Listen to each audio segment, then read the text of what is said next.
Donasi dakwah Yufid. Yuk berikan amal jariah terbaik Anda untuk dakwah dan pendidikan Islam.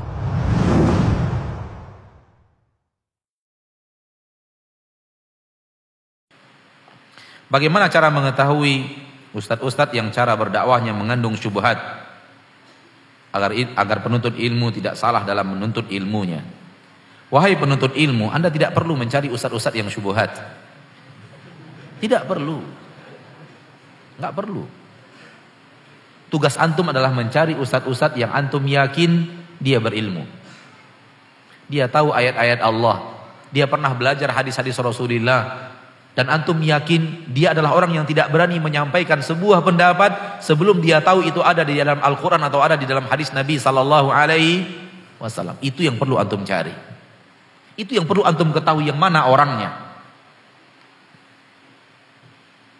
Untuk mencari jalan yang salah, untuk mengetahui jalan yang salah, terlalu pendek usia kita dan umur kita untuk mencari mana saja jalan yang salah itu.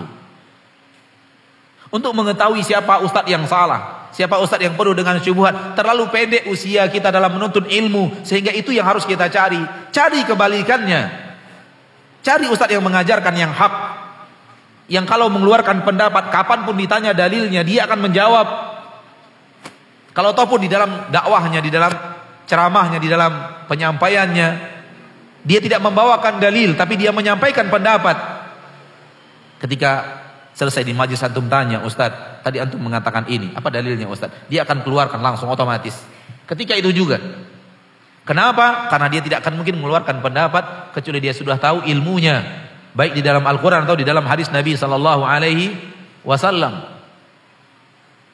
Kalau ataupun dia tidak menyampaikan argumentasinya di dalam ceramahnya, di dalam penyampaiannya, itu karena waktu, karena keadaan yang membuatnya tidak menyampaikan.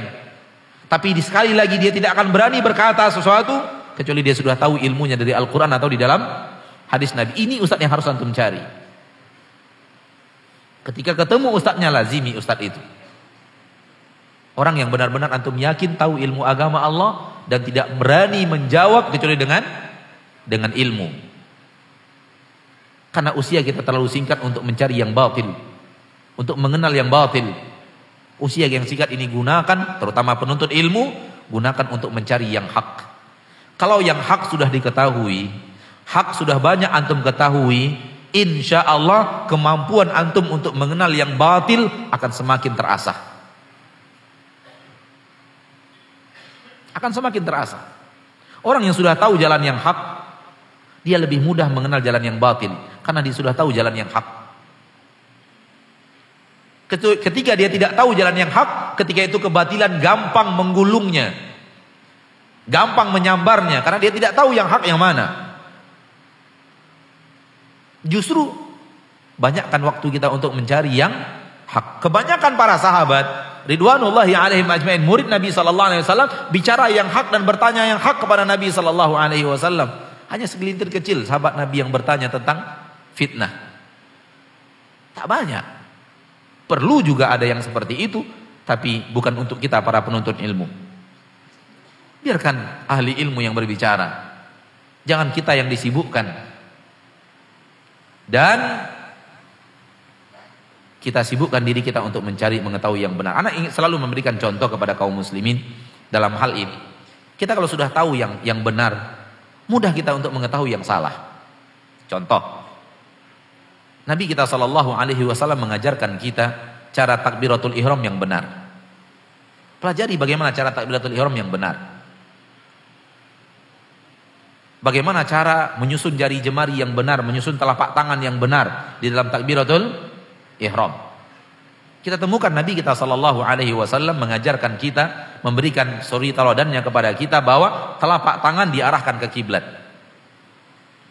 Jari jemari dibuat celah-celah, tidak dikatup seperti ini, tidak juga dibuka seperti ini, tapi dibuatkan celah-celah. Yukhallil baina asabi'ih, seperti ini. Ada celah-celah di antara jari jemari, tidak tertutup, tidak pula merenggang. Kemudian diangkat sejajar dengan bahu. Kalau diangkat lebih tinggi, ujungnya menyentuh sejajar dengan lemak yang ada di telinga. Telapak tangan menghadap ke kiblat. Sambil diangkat membaca Allahu Akbar. Antum sudah tahu jalan yang hak. Antum sudah tahu bagaimana takbiratul ihram dan cara mengangkat tangan di saat takbiratul ihram yang hak. Allahu Akbar. Dengan mengetahui yang benar, antum punya kemampuan untuk mengetahui yang salah. Coba lihat, ada orang yang takbiratul ihramnya begini, Allahu Akbar. Benar salah? Benar salah? Di mana letak salahnya? Posisi telapak tangannya salah. Harusnya menghadap kiblat. Kok antum tahu yang salah? Anak pernah ajarkan lo yang salah tadi. Allahu Akbar. Benar salah? Hah? Kenapa? Ketinggian. Dan ada satu lagi yang sering dilakukan oleh banyak kaum muslimin termasuk yang sudah rajin ngaji. Allahu Akbar. Sampai di bawah ya. Allahu Akbar. Benar salah? Salah. Kenapa? Kerendahan. Yang tadi ketinggian, yang ini terlalu rendah. Kenapa antum tahu banyak yang salah padahal anda nggak pernah ngajarkan yang salah? Antum sudah tahu mana yang benar. Jadi jangan habiskan banyak waktu untuk mencari mana yang salah. Habiskan banyak waktu untuk mencari mana yang benar. Dengan mengetahui jalan yang lurus, kita tahu jalan yang bengkok. Wallahu ta'ala alam.